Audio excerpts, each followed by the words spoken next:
കൊട്ടാരക്കര ശ്രീ മഹാഗണപതി ക്ഷേത്രം ദേവസ്വം ബോർഡിൻ്റെ രണ്ടാമത്തെ വരുമാനമുള്ള ക്ഷേത്രമാണ്. നിത്യപൂജയുള്ള മഹാക്ഷേത്രം പി ഡി ക്ഷേത്രമാണ്. പി ഡി ക്ഷേത്രം എന്ന് പറഞ്ഞാൽ പേഴ്സണൽ ഡെപ്പോസിറ്റ് ക്ഷേത്രം. ഇവിടുത്തെ സ്വത്തുവകകൾ വേറെ എങ്ങും കൊണ്ടുപോകാൻ പാടില്ലെന്നാണ്. പക്ഷേ ഇവിടുന്ന് സ്വത്തുവകകൾ അടിച്ചുകൊണ്ടിരിക്കുന്നു. ഇവിടുത്തെ ക്ഷേത്രത്തിന് മുന്നിൽ സ്ഥാപിച്ചിരിക്കുന്ന വഞ്ചി പോലും ദേവസ്വം ബോർഡിലേക്ക് പൈസ പോവുക. ഇതൊന്നും അല്ല ഇവിടുത്തെ വിഷയം.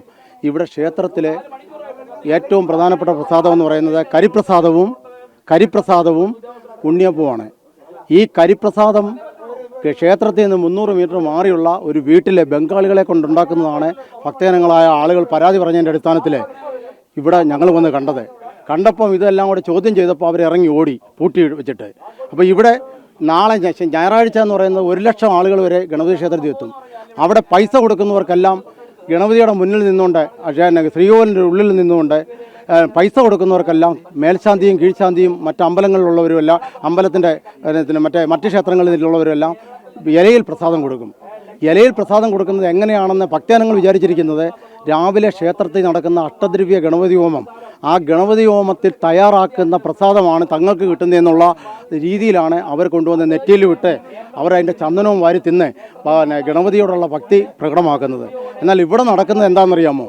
ഇവിടെ തൊണ്ടും മറ്റും വേറെ സാധനങ്ങളും കരി ഉണ്ടാക്കിയിട്ട് ഏതോ എണ്ണ ചേർത്തിട്ട് മിശ്രിതം ഉണ്ടാക്കിയിട്ട് ബംഗാളികളെ കൊണ്ടും വേറെ ആളുകളെ കൊണ്ടും ഒക്കെ അവിശ്വാസികളായ ആളുകളെ കൊണ്ട് ഇവിടെ തയ്യാറാക്കിയ പ്രസാദം വൈകുമ്പോഴത്തേനെ പാക്കറ്റുകളാക്കി ക്ഷേത്രത്തിനുള്ളിൽ എത്തിച്ചിട്ട് അത് വൈകുന്നേരം തൊട്ട് രാവിലെ വരെ അടുത്ത ദിവസം വരെ പൂർണ്ണമായിട്ടും കൊടുക്കുന്നു.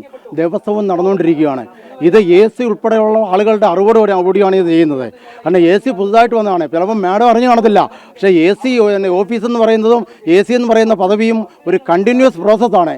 നേരത്തെ ഇരുന്ന AC-മാരും എല്ലാം ഇത് ചെയ്തുകൊണ്ടിരിക്കുന്നതായിരിക്കാം. അപ്പോൾ ഇവിടെ ഉണ്ണിയപ്പം എന്ന് പറയുന്ന പ്രധാന വഴിപാടിൽ പോലും ഞങ്ങൾക്ക് സംശയമുണ്ട്.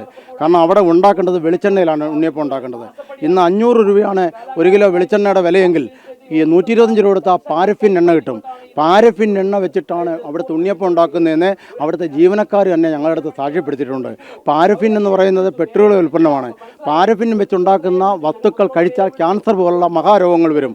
കൊട്ടാരക്കര ഗണപതി ക്ഷേത്രത്തിലെ ഉണ്ണിയപ്പം കഴിച്ച് ക്യാൻസർ രോഗികളാകുന്ന അവസ്ഥയിലോട്ട് ദേവസ്വം ബോർഡ് എത്തിച്ചിട്ടുണ്ടെങ്കിൽ ദേവസ്വം ബോർഡിന് ഇത് ഭരിക്കുന്നതിനോ ദേവസ്വം ബോർഡിന് നിയന്ത്രിക്കുന്നതിനോ ഉള്ള അവകാശമില്ല. 1942 ഊമംപള്ളി അകവൂർ മനയുടെ കൈവശമുണ്ടായിരുന്ന ഈ ക്ഷേത്രം സർ CP രാമസ്വാമി പിടിച്ചെടുത്ത് പിന്നീട് ദേവസ്വം ബോർഡിൻ്റെ കയ്യിലാവുകയായിരുന്നു. ഇത് നാട്ടുകൂട്ടങ്ങളും ജനങ്ങളും ഭരിച്ചിരുന്ന ക്ഷേത്രങ്ങൾ തിരിച്ച് ക്ഷേത്രത്തും ജനങ്ങൾക്ക് കൊടുക്കണം. ഇതാണ് പറയാനുള്ളത്.